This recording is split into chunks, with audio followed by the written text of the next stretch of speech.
Stage 1, the quiet summons. An unopened note appears beside your glass, the first small summons steering you away from ordinary days. The note says, Night Market, Back Alley, Midnight. Each word smells faintly of old bargains. 3 measured words change the edge of your routine.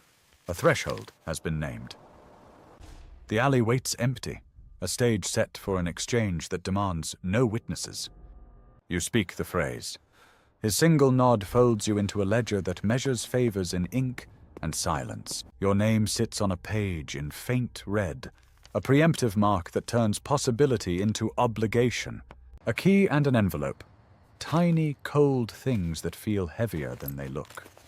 You tuck the pact away. At home, the envelope sits among ordinary obligations, reminders that 2 lives now overlap. Inside, a key and an address. Tangible pieces of a network that runs on handwritten accounts and quiet compliance. Stage 2, marked ledger.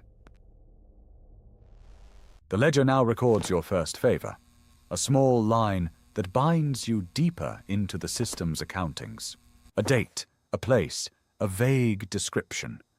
The signature keeps the person anonymous, the favor keeps the ledger honest. Lynn offers tea and low counsel, reminders that even secret systems have teachers and boundaries. She points out symbols and tiers, the network's shorthand for who sees what and who gets in where. Her stories fall silent when footsteps approach, a reminder that even confidences are surveilled. A silhouette lingers in the hallway, a watcher ensuring ledgers are obeyed and favors not misstated. Left alone, you count seconds with a ticking watch. Time itself keeps record when ledgers watch your life. Each scratch on the watch reflects a time before the ledger, a past now thinning under new obligations. She presses a new address into your palm. Her tremor hints that favors are growing heavier and rules more fragile. The coded address leads you to a Tier 1 doorstep, where the first rule is silence and the second is obedience. The matching symbol is a quiet confirmation. The door, the page, the network all recognize each other. He pushes a package toward you in silence. The ledger's open page reminds you that even small favors are accounted for. The handoff is breath-quick and trace-free, the kind of favor that later earns only a red check in the ledger. Stage 3, allies and margins. Koa offers tea and parables about margins, places where favors blur into obligations that aren't always written down.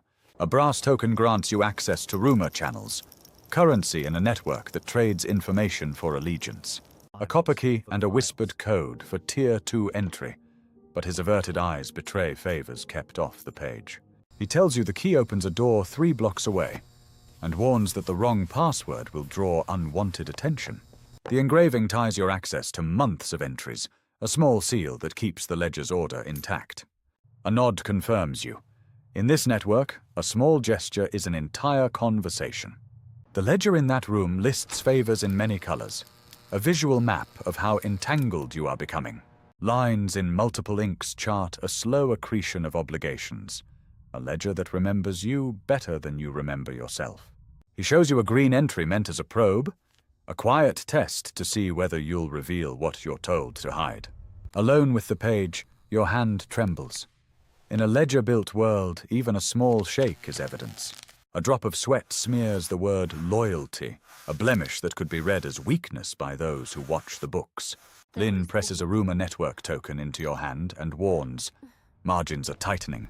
Allies are watching their own backs. Thick red crossings mark failures, indisputable erasures in a system that forgives little. You receive an envelope under scrutiny. This favor carries higher stakes and a smaller margin for error. Each step away feels like an addition to the ledger, another fold in the story you're becoming. Stage 4, Threshold Bargain. Documents outline a safe house and a monthly password protocol. The steel key lies in your palm like an offer you cannot refuse. Each scratch on the key hints at exits and returns, traces of past initiates who left marks you now inherit. Mai offers a coded phrase in a breath. This is the threshold bargain. One quiet test with disproportionate consequences. She reads your reputation, a score of 25, and lays out the bargain. Your silence traded for shelter from higher tiers. Red-crossed lines are reminders of what happens when someone fails a test. Removal not by rumor, but by striking ink. She names 7 favors to be done in 7 days. Each one will be logged. Each one will shape your standing. A lone watcher under a blinking light is all the reminder you need that someone always records your passage. Your hand trembles around the envelope. Outside, rain keeps time like a metronome for the ledger's pressure. You find home frayed, a sleeping wife, unpaid bills.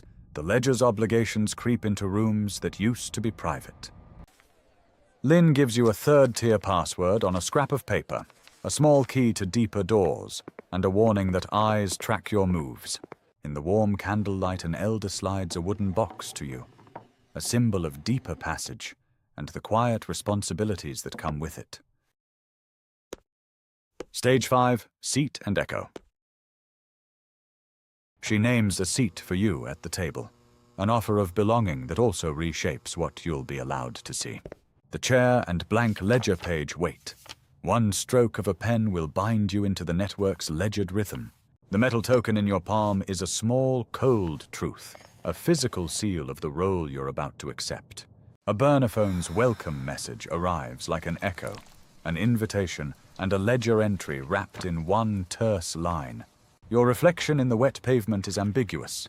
Part acceptance, part estrangement from the life you left outside the ledger.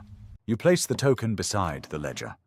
The ticking clock insists on a choice, complicity, or some fragment of your former self. You hover the pen over the blank line. The next stroke will write an identity the ledger will remember, and you will not be the same.